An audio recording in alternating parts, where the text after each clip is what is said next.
Hello, welcome back. So in our fourth video of our 5 in the mini-series, I'm going to be talking through ways that I like to develop rallying skills in junior players, in particular 8 and under.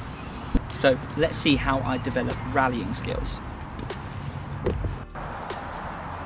Rallying can be super difficult, but once a child masters how to keep a ball going back and forth with a partner, it gives them endless opportunities. They'll be able to play tennis with their families, they'll be able to play tennis with their friends, and longer term they're going to have a lot more enjoyment out of the sport. So it's really important that as soon as you can, to get your children, your players, to rally, even if it's on progression 1, which I'll show you now. The way I like to introduce rallies in 8 and under level is to start off with soft control.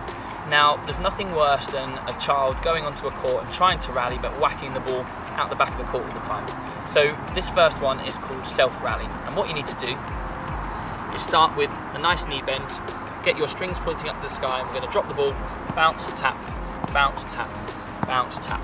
Now, try to encourage your players to bend their knees to get underneath the ball, rather than just using their racket to do it, and they'll lose a lot of control. So knee bend is crucial on this one. Once they're able to self-rally, the next step is adding a partner. And I'm lucky enough to have my younger brother here. Come on then, bud, if you come onto this side. So, you can use a space on the court. We haven't got any markings. We're just going to try to do this as a pair, just as I did before, just taking turns. So, a nice knee bend, getting the strings pointing upwards. One for me, one for you. One for me, one for you. Now, we're making it look quite easy.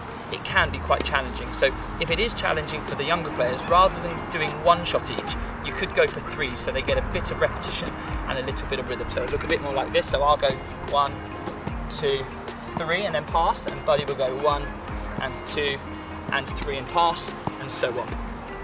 So as you can see now, we've introduced a line, and we're just using the singles line of a tennis court.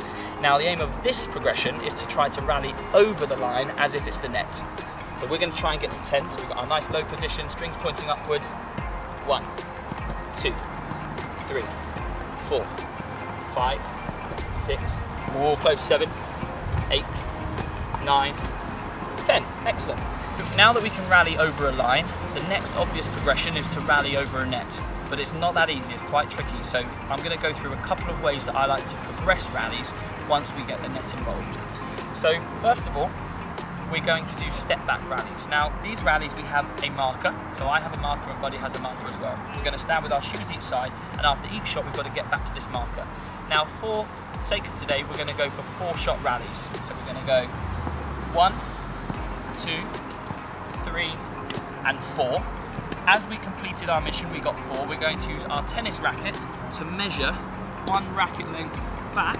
So Buddy will do the same, and I will set up for the next one. So these are called step back rallies. We're going to try 4 again. So 1, 2, 3 and 4. We completed the task. So again, we measure 1 racket length back to here. Now if you've got a group of multiple players, you can use this as a bit of a competition, and you can race against the other team on the court next door to you. If a child or a team fail to get to 4, they don't have to go back, they just start that rally again. Another way of progressing rallies, if they get to a stage where they plateau and they've got to a certain level, let's say they get to here, these are called 1, 2, 3 rallies. Now depending on your age, the age of the children that you're coaching, you could use different times tables. So let's say Buddy's really good at maths, and we're going to use the 9 times tables. That's my favourite. So we're going to try to get 9 shots in a row. Level 2, we're going to try to get 18 shots in a row. And level 3, we're going to get 27. Okay, let's see if we can do it. So, ready, positions. 9 is the first level. 1, 2, 3, 4, 5, go, 6, 7, 8, 9, catch. Okay. So that's level 1. Level 2, we've got to get 18. Here we go. 5, 6, 7, 8, 9. You get the gist. By the way, those skills there we teach on progression 72. So they were some of the ways that I like to progress rallying skills in juniors. Again, they're not the only ways, and there are plenty of other fun ways that you can do it, but they're just some of the ones that I like to use. I hope you found that useful. If you did, click subscribe and check out my other videos in this series: the forehand, the backhand, the serve and match play skills. Take care.